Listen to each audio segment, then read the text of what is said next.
Mr. Trudeau, what are you doing here at Davos? No comment. How come you never comment? This is the spirit of dialogue is the name of the conference. How come you won't dialogue, Prime Minister? You're not getting into the spirit of dialogue here. Have a good day. Who paid for you to come here? Was it taxpayers? What do you make of the Federal Court of Appeal upholding the ruling that your martial law was illegal? They said you violated... It's good to see you, Ezra. It's been a long time. How you been? How you been keeping? Pretty well, but you didn't speak to me though. I'm worried about you. I don't think you have. You stopped speaking to me after the boxing match. I never heard from you again. That's not true. Every time we tried to come into contact with you, you had us arrested. I never had you arrested. You beat up my colleague David Menzies. Your bodyguards did. Your personal bodyguards beat up David Menzies. The RCMP, the official police of Canada that you're speaking against? Yeah. Well, I think if you're not going to trust our institutions, Ezra, there's a problem there. I think our institutions have been weakened by you, to be quite candid.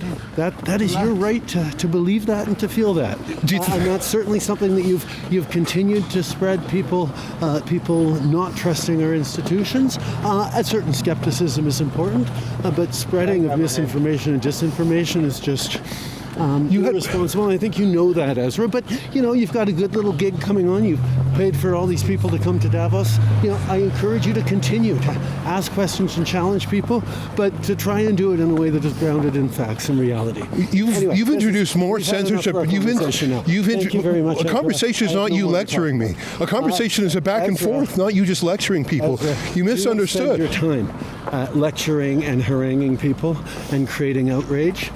There's no need to... you introduced more censorship bills than any other kind of bill. You don't believe in free speech.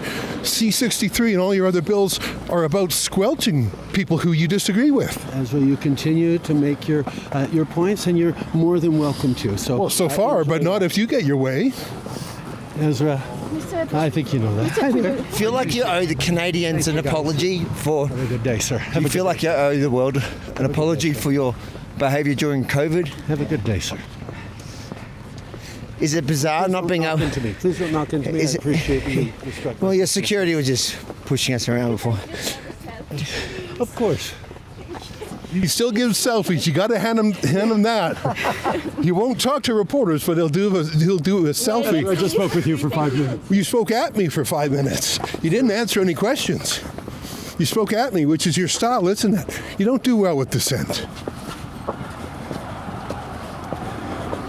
Are you going into any meetings here?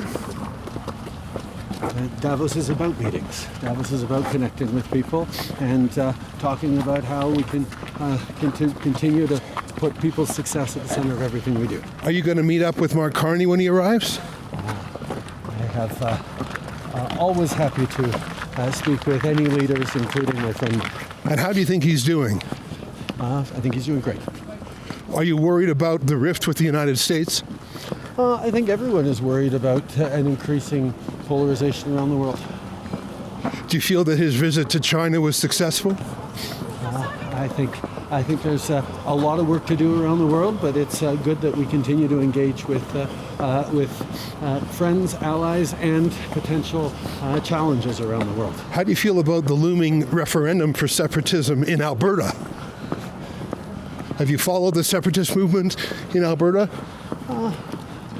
Very familiar with all the various challenges in Canada, and will continue to trust Canadians' thoughtfulness and unity. Would you be part of a no campaign on that? Would you weigh in on that campaign?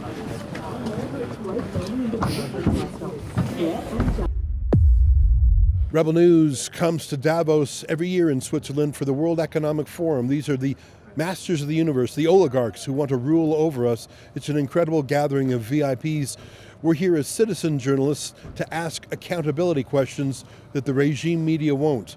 To watch all our reports and to help us crowdfund our costs to get here, please go to wefreports.com.